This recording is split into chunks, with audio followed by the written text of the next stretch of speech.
Emerson said. He sat at his desk wearing his suit jacket.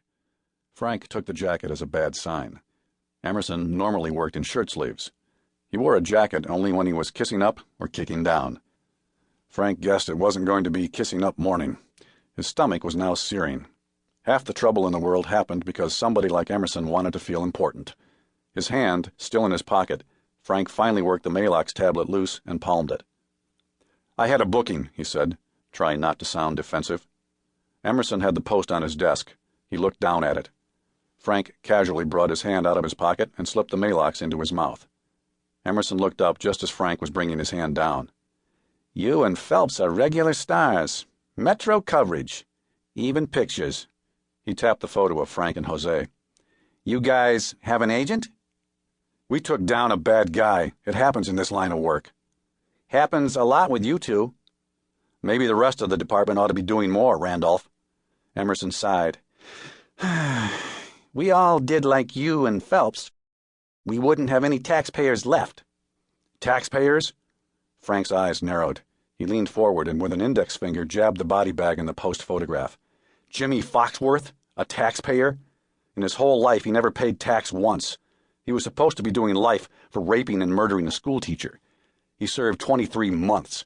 He goes up before the parole board, does a born-again song and dance. They buy it and turn him loose.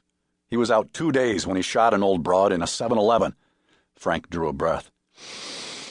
"Courts, keep the Jimmies in jail where they belong. We won't have to work so hard on the street." Emerson wasn't listening. "And then there's the Johnny Sam lawsuit. ACLU's all over our asses."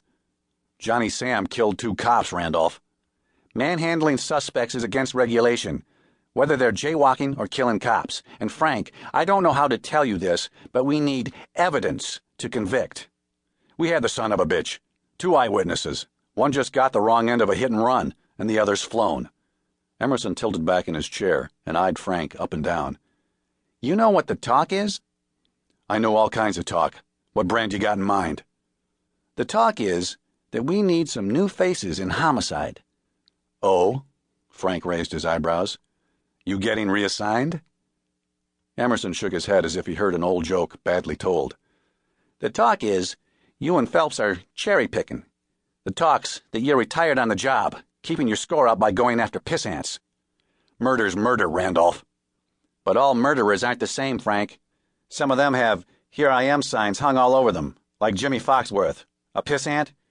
You and Phelps seem to be bagging more than your share of piss ants, and the Johnny Sams of the city sue because you guys give away knuckle sandwiches." Frank felt a sour acid burn. The Maalox wasn't working. He thrust forward across the desk, bringing his face close to Emerson's. "Just a damn minute, Randolph," he said. 11:30 last night, José and I are getting shot at. 6:30 we get off shift. I'm in the rack for all of an hour. I get a call from you to get my butt down here. What for? To rehash Johnny Sam?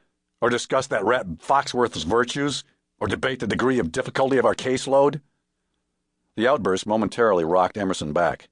He took a deep breath, then put on a glare. "You're right, Detective Kearney," he said in a low voice. "I didn't call you down here for any of that." He thrust the front page of the Post at Frank. "You and your pal read the rest of the paper? Or just the part you're in?" "We got what?" José stood in his living room. He wore a pair of baggy white boxer shorts that hung beneath a heavy gut. With the gut and the cross frown and the thick ridges of scar tissue over his eyes, he looked like a grizzly disturbed in hibernation. José had grown up in Washington, the oldest of 5 boys. His father, a lay preacher, managed a garage 6 days of the week, and on Sunday regularly brought down your basic hellfire and brimstone at Bethel AME. His mother taught 7th grade math at Brown, out on Benning Road. José went to Howard to major in accounting and get into professional football. He made the varsity team, but never as a starter. He wasn't big enough for the line or fast enough for the backfield. In his junior year, he said, "The hell with it," and tried boxing. The moment he stepped into the ring, he felt at home.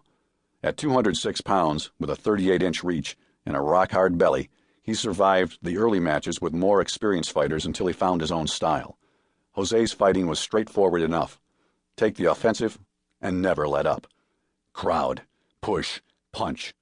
If the opponent lands one or cuts you, never show you're hurt. Get back up on your toes.